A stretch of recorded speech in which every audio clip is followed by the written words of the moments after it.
Are we recording? All right, we are live here at the Next Stage podcast.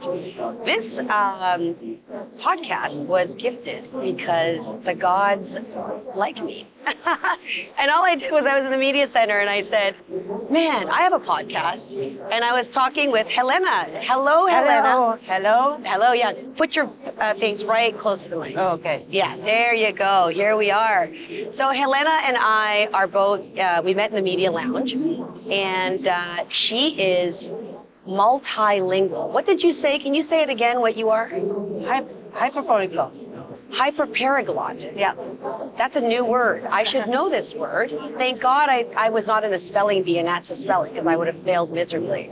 I think that it should be a person that speaks more than 6 languages. Someone who speaks more than 6 languages. Yeah. What a unique skill to have. Tell me about that story. Where were you born? Why do you know 7 languages? What order did they come in? How does this work? Well, I was born in the former Czechoslovakia, in Slovakia. Okay. Now, and practically the only language I was able to speak was Slovak until my, let's say 7. 7. So your mother tongue at birth is Slovak. It's Slovak. And Okay. I understood Czech because I was born close to Czech border. Okay. So this is why, and it's a very similar language, and we had all the TV in Czech language. So Okay. these 2 languages were like my first. And So the 2 so now Slovak, and then you got introduced to Czech at 7. no. Since I was a child. Okay, so you're bilingual at birth. Let's say something close to that. Okay. Then I started to learn at school German language, but I don't like very much that way how the language was taught in our country, which is they started with the grammar and it's not a natural way. Okay. And so it means that at age of 20, 21, I was able to speak a little bit German and just my language. Okay. And I needed English for job, for a career. Okay. So I had to learn English. Okay. And I was lucky. So where were you taught English?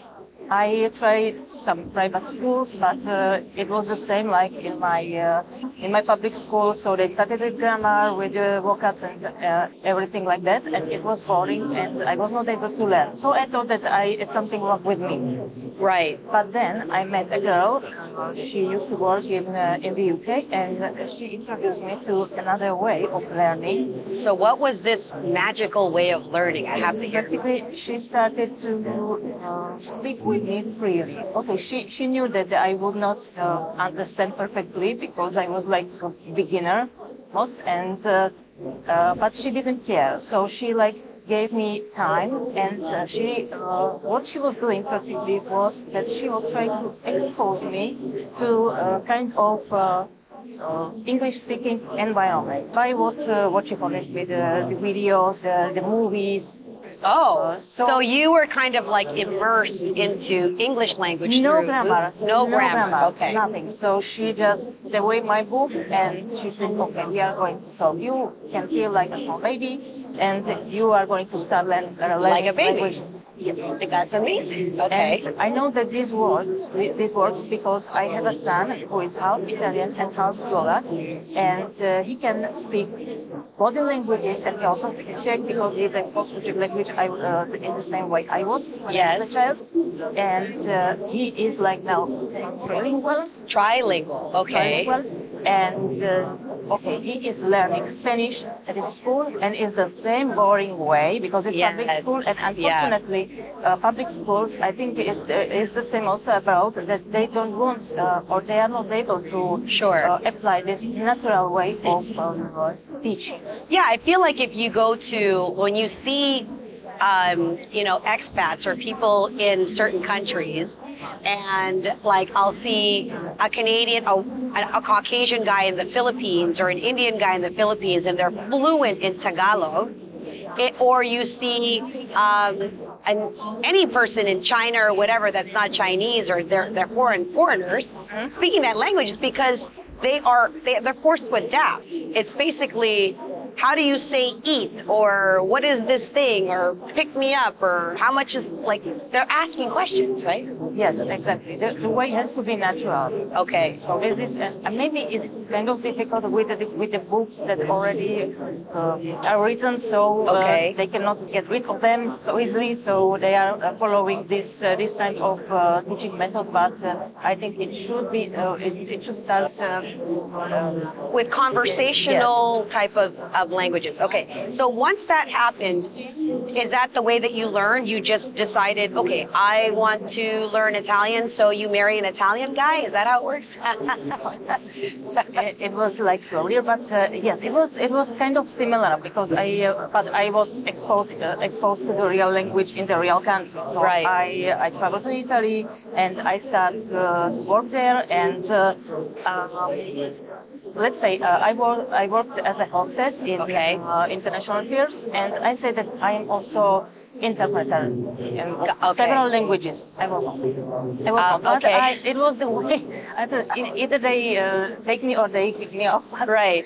But it was the way that I somehow was able to challenge myself, and I know that the people were kind and they were like correcting me, Okay. but it was again the natural way.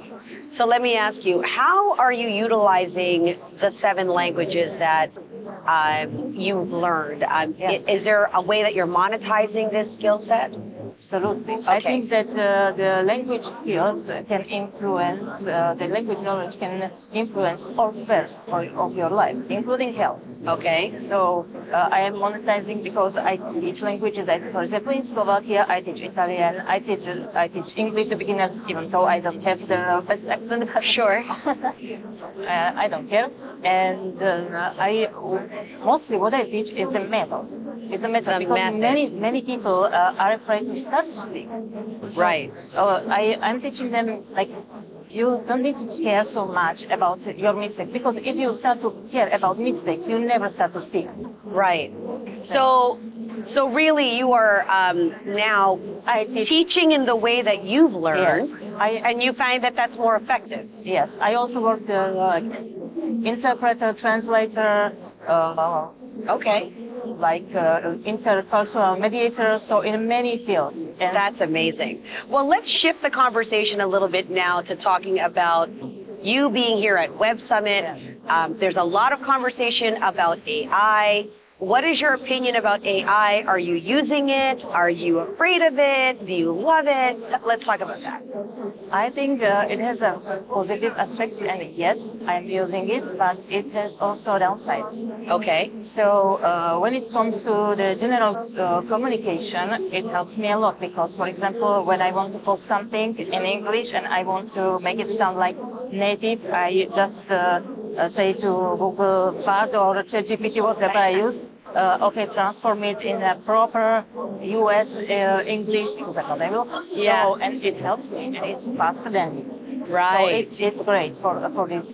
So you're using AI to correct languages or to make translations. Let's say that I write it, and then maybe I said make it more captivating. So You know what? That's really interesting because I'm, being an primarily English-speaking person, and I use Google to translate things. I always wonder whether or not the grammar on that side, or if it's articulating the same conversation appropriately in other languages. So it does a good job, is what you're saying. yes, I would say that the downside is, for example, this whole language learning, because now you can translate almost anything. So you can the work of translators is at risk, because Right. what is written now it's so well developed, the artificial intelligence, this point of view, that Yeah. I think their job, unless they have a huge expertise in some field, Right. is now at risk.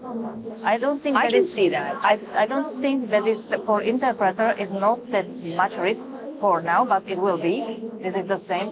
And for general communication, and this is pity because I think that the communication is something that distinguishes us. We are humans, and we are That's very human true. beings. So Because I was watching a live interpretation in the press room at a press conference where a British woman was, I could tell she was British because she had a British accent, yet she was live interpreting a Spanish speaking gentleman, and I just thought that, imagine AI did that. Like, what you're saying is AI can do that. Like, if I were just speaking, and then there's an AI translator where people are plugged into, that would now replace that human being. Is it that good? Have you tried it?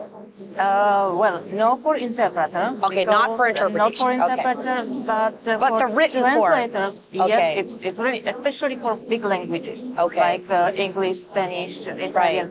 Not for example, for Slovak, not. I think that they have to struggle a little bit with Right, okay. these languages, but it's just it's question of time, and Right. it will replace it. So. And which outlet are you here with? As we wrap up right now, you're with your sport. Are you a writer?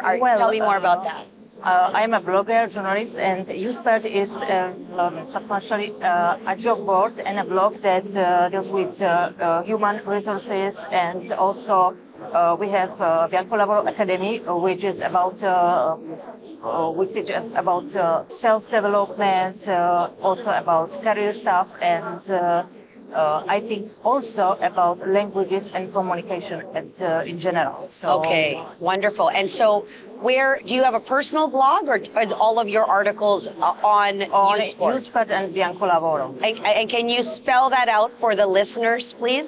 Uspert, in Italian we call it Euspert, Okay. and Bianco Lavoro, which is substantially, it sounds like white work, which is the contrast of black work, so black work, so. Okay. Bianco Lavoro. Bianco Because Lavoro. lavoro is Okay. work. Oh, lavoro. So, Okay. So it should be, I know that it has now Bianco Lavoro. this meaning little Yes. bit See, I just learned something in controversial. Italian. There you go. That's Yeah. how I'm learning. You're an excellent teacher. Bianco is white. Yes, I know that. And Bianco Vino. Yeah, Yeah, Bianco. hello, Vino Bianco. We need that now. Well, thank you so much for being here as my guest. And you interviewed me earlier, so we can catch your interview. I look forward to seeing you around the media house. And guys, this is live at the Next Stage podcast. It's Carmelia Ray with my guest Helena, and we're Thank signing you so off. much. Thank you. Bye for now.